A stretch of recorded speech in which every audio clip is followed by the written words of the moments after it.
You know what I hate? Time wasters. But you know what I love? Wasting time.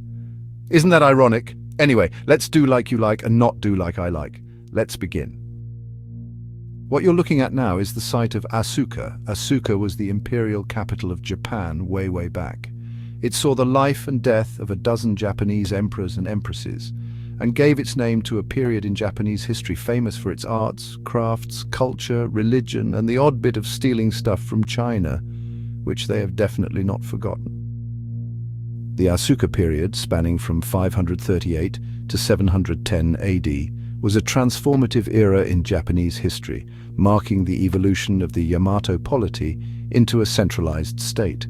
These were Japan's awkward teenage years, where everything was changing and nobody quite knew what was happening. This period is named after the Asuka region, located in present-day Nara Prefecture, which served as the imperial capital of Japan during this time.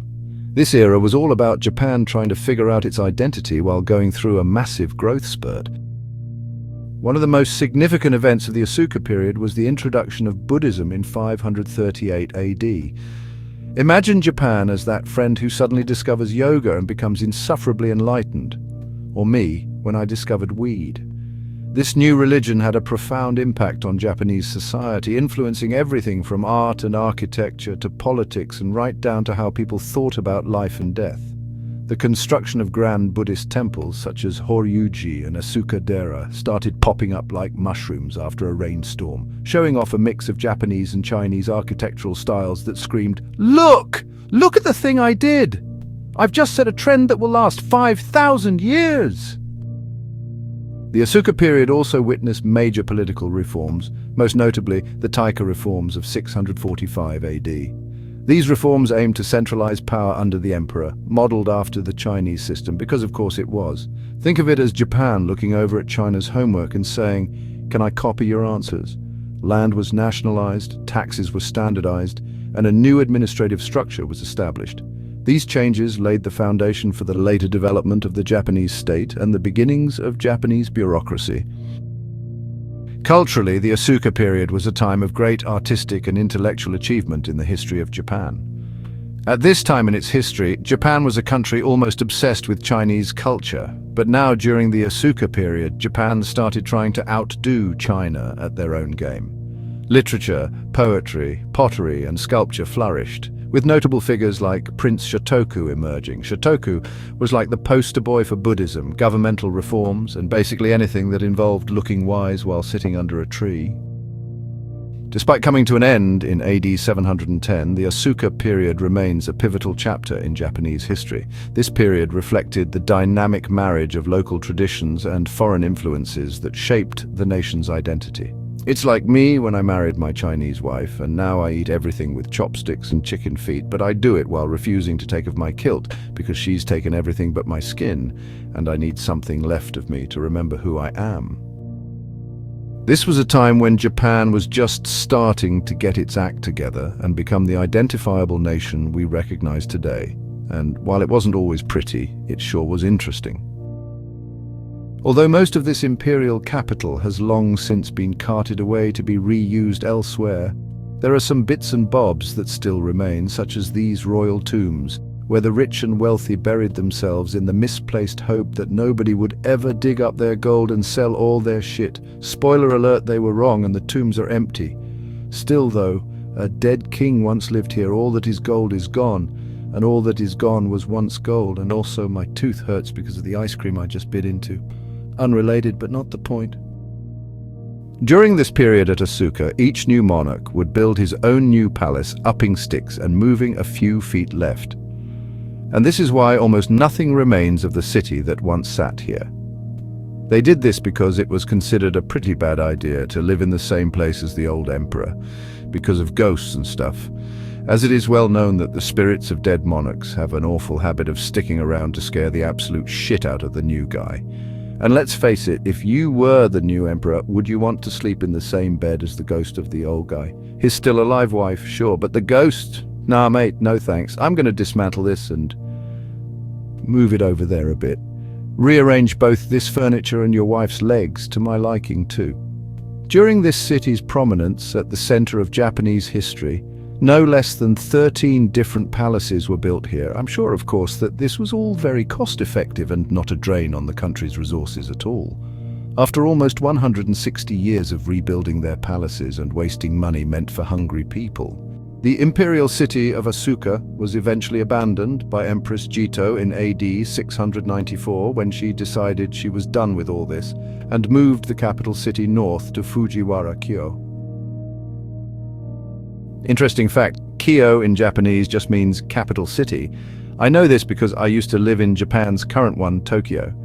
And that's not the interesting bit, but here's the bit that always stuck with me. You know those two modern, massive, multi-million soul Japanese cities, Tokyo and Kyoto? Well, they translate as pretty much the same thing. Tokyo translates as Eastern Capital, and Kyoto just means capital of the East. So these two cities effectively have the same name, not related in any way to this video, of course, but while I was doing research, it just bugged me that the internet and all the wikis name this second capital as Fujiwara-kyo, but they don't call the first one Asuka-kyo. Why not?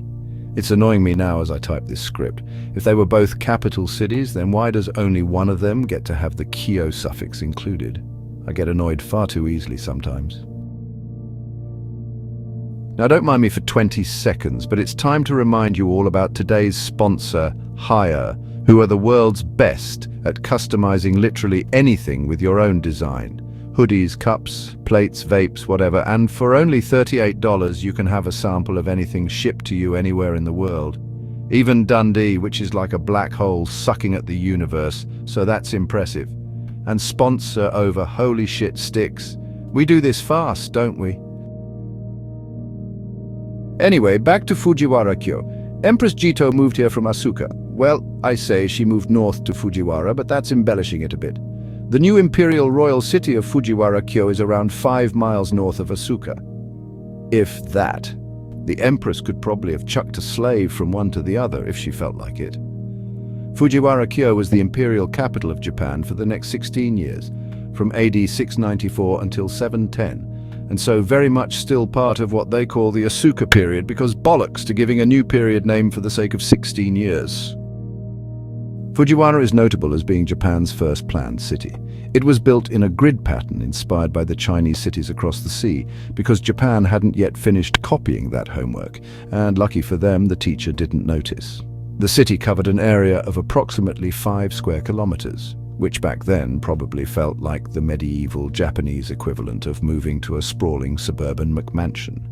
It featured grand structures, including the Daigokuden, the great audience hall with its fancy tiled roof, a first for Japan. No points in guessing where they got its idea from. I'll give you a clue. It wasn't New Zealand. It begins with chai and ends with na. The city was surrounded by high walls and had 3 gates on each side, with the main gate, Suzakumon, facing south, which absolutely does sound like a Japanese cartoon character, and I don't care if it's just my shitty pronunciation and you disagree. Much like many ancient walled cities, living in Fujiwara was like living in a gated community, except Fujiwara was an imperial royal city, so instead of building walls to keep out the riffraff, it's more about keeping in the awesome. This is where I would have lived for sure. Fujiwara-kyo became a place where art, literature, and governance flourished, and gateways were named after future, as yet unknown, manga cartoon teddy bears. But not forever. After only 16 years and 2 more emperors, Fujiwara was abandoned as the next emperor. In that time-honored tradition of knocking everything down and rebuilding elsewhere, did exactly that. And the imperial capital was once again moved, this time 20 miles north to Heijo-kyo, present-day Nara. Today, the site of Fujiwara-kyo is a historical park and massive flower garden where tens of millions of beautiful little colorful pretty plant things blossom every year. Ongoing excavations at the site also continue to uncover its past glory. More than 10,000 wooden tablets have been found at the site containing Chinese writing. They were mostly used for informal purposes such as shipping tags and other simple messages such as, "There are 3 gold bars in this bag, I've counted them, so don't bother stealing one, you fat prick." The remnants of the Daigokuden and other structures offer a glimpse into Japan's early attempts at centralized governance and urban planning. It's like an archaeological time capsule that says, look how far we've come, and also, do you think anyone in China noticed us stealing all their ideas? This waka poem, written by Empress Jito, describes Fujiwara in the summer. It reads, Haru sugite natsu ki nikarashi shirotai no koromoho sucho ama no Kaguyama, which means spring has passed, it seems, and now summer has arrived. For this, they say, is when robes of pure white are aired on heavenly Mount Kagu. Which, if nothing else, really just goes to show how subjective the concept of a poem is, doesn't it? Honestly, if I didn't already know it was a poem before typing it, I would have thought someone was just shooting the shit and bothering me with their small talk, like that old woman at the bus station who seems determined to let me know how the weather is in an area I also am very much in. Yes, old woman, I know it's hot today, I'm here in it with you. I much prefer Itsy Bitsy Spider, but that's just me. And then, almost 1,300 years later, someone else in Japan made a sexy, fast computing laptop for me to come along and make this map. And that's what you've been looking at this whole time. The site of two ancient Japanese imperial cities, Asuka no Kyo and Fujiwara-kyo. Do you like it? It's beautiful, isn't it? I did that. And also Japan and also Mother Nature, but mostly me.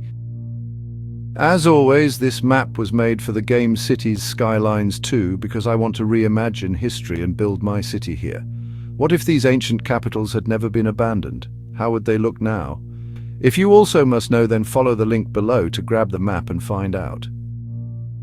Now, before we get into the map information, my lovely little wife, who is barely half my height, quite literally just threatened to put my head into my own nipple if you don't subscribe, which involves a level of biological engineering I wasn't even aware was possible. But who am I to argue with my own little empress? Honestly, that's what she said. Shove your head into your nipple.